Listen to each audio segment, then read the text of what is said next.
Hello everyone, this is Danny from Deep South Homestead. Got a nice morning here. It's probably in the 40s. We're going to be pruning the apple tree, and I thought I'd show y'all a few techniques that I use. This tree is pretty much overgrown this year. I want to show you a few things that we're going to do to try to get this tree straightened up a little bit. Now, I'm in no wise am I an expert at this. I'm just going to tell you what I do, and it works for me. So don't let this be the gospel, as they say, because this is just what I do. I always look at my tree, and anything that I see sticking off of the very top of a limb, like here we have a sprout sticking up here. I don't like sprouts sticking up on the very tops of limbs. Here's one here. Another one here.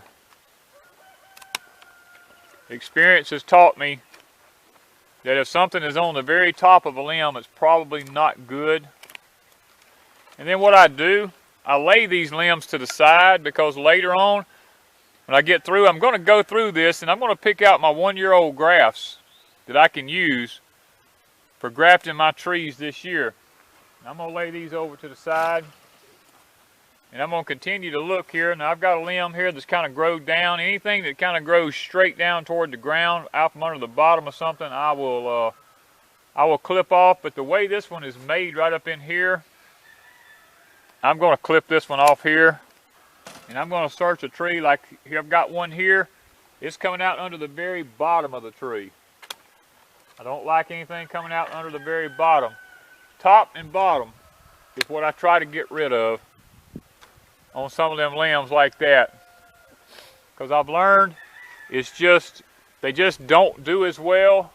They stick down. The ones that go up under, they don't get what they need to support. They stay shaded too much.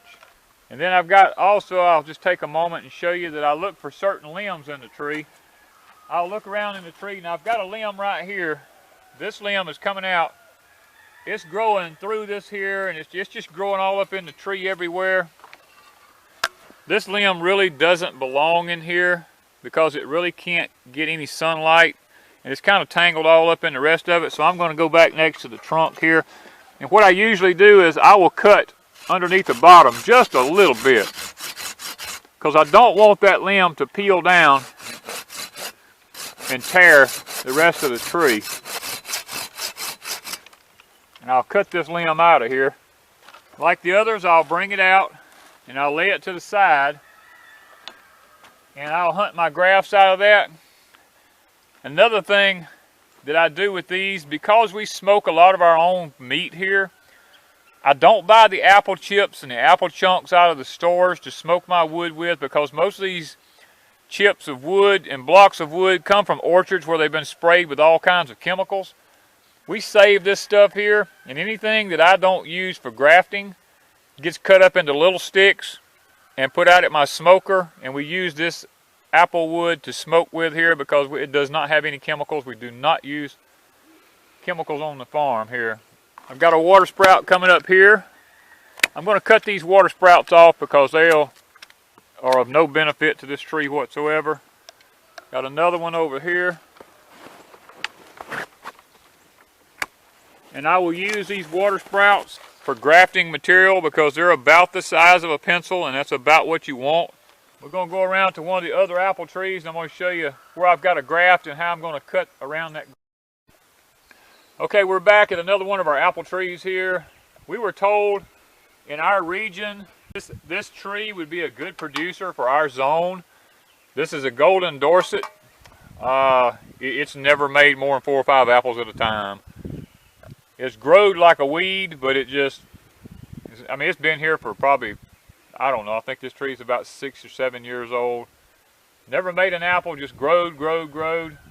So what I've done, I came in here last year and I grafted onto right here in Ein Shamir onto it, and it has taken off and it's doing really good. So what I'm going to do, so to make sure that this graft starts getting some of the nutrition out of this tree, is I'm going to cut this limb off right here right now, and then when I get ready to graft again in a few weeks when the buds start coming out, I'm going to come back then and I'm going to cut this thing off right here, And I'm going to put me an antigraft on it right here.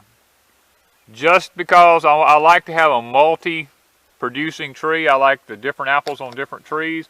Now up in the middle here, I already have 2 antigrafts from last year that are still doing good. We're going to try to see if we can switch this tree over from being a golden Dorsett to a multiple producing tree. Now, like we did on the one over yonder, I always cut under the bottom because I don't like the weight of the limb pulling down and peeling the bark off of the tree. These limbs can be quite heavy, and that's the way I like it to happen. And then once again, we're going to use this wood right here for smoking wood out at the smokehouse to smoke our bacon and sausage and all with. I took out a couple of more limbs here so that the 2 grafts in the middle are not being sapped to death by the tree. We've got this one here. We've got these here. I cut out 2 big limbs, and now you can kind of tell the tree's kind of a little bit more opened up here. We're going to try to promote some more grafts this year on this tree to see if we can get it switched over to where it's a good apple producing tree. Okay, also on our homestead here, it's the time of the year to trim trees. We're down here in kind of a wet area here. These trees that you see growing here have these large thorns on them. These are called Mayhaw Trees. We use them to make Mayhaw jelly out of. We tried to start our own orchard of them. We planted 5 trees here. This is actually their 2nd year of growth. What we're trying to do right now is get them trained to where they'll grow up and make a shape like we're interested in. This tree here has got a Y system on it. We pruned it back this past year. Didn't really know which one was going to do the best, but we see that this one's going to come out and make a pretty tree here. So what we're going to do is we're going to get rid of this one here on the side, so that our tree has a straight leader in it and grows up to be a nice, pretty shaped tree. Alright, and this other tree here, we got called a water sprout. We're going to take it out of the middle of the tree because we don't want anything growing up in the center of the tree.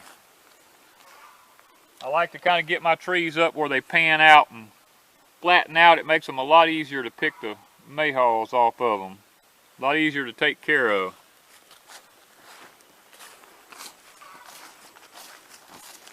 And our last tree here, we're going to take a look at it.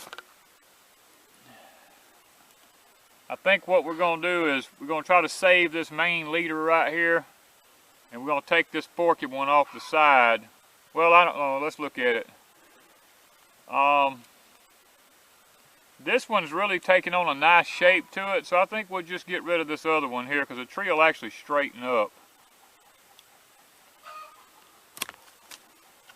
That way our tree's already taking on its fork shape. Get rid of some of this lower stuff here that we're not interested in. This year this tree should really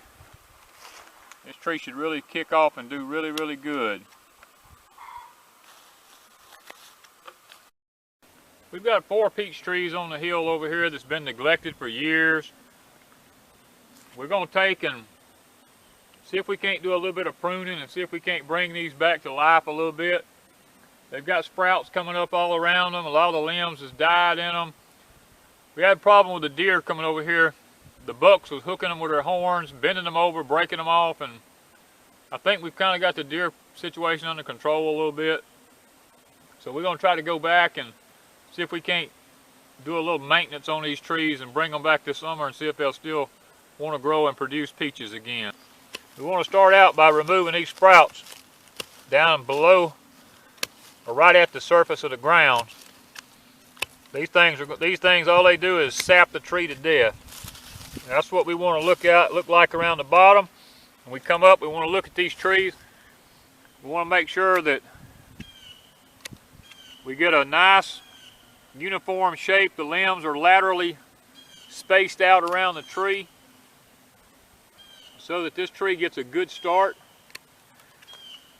And when you're trimming these trees, you don't want any limbs coming out on the bottom sides like this. If there's a limb under the bottom, like there's one here, You want to cut these limbs off the bottom, and these limbs coming off the top. You don't want one coming off the top. You want to make sure all your limbs come out laterally from the sides.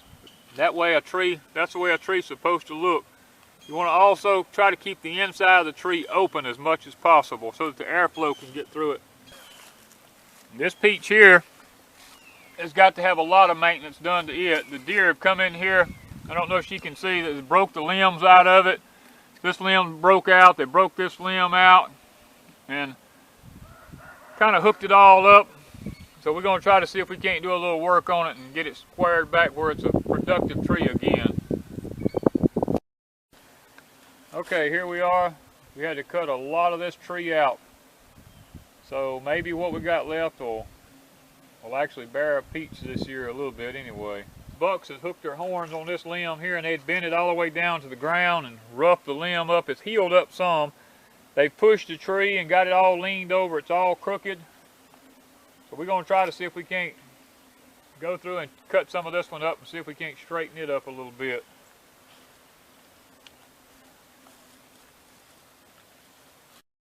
Okay, we was noticing we got some buds right here that are just probably within the next week or two. These buds are going to be popping open real bright and pink colored, so we've got to start getting some serious maintenance done on this tree. It's a good thing we got to it when we did.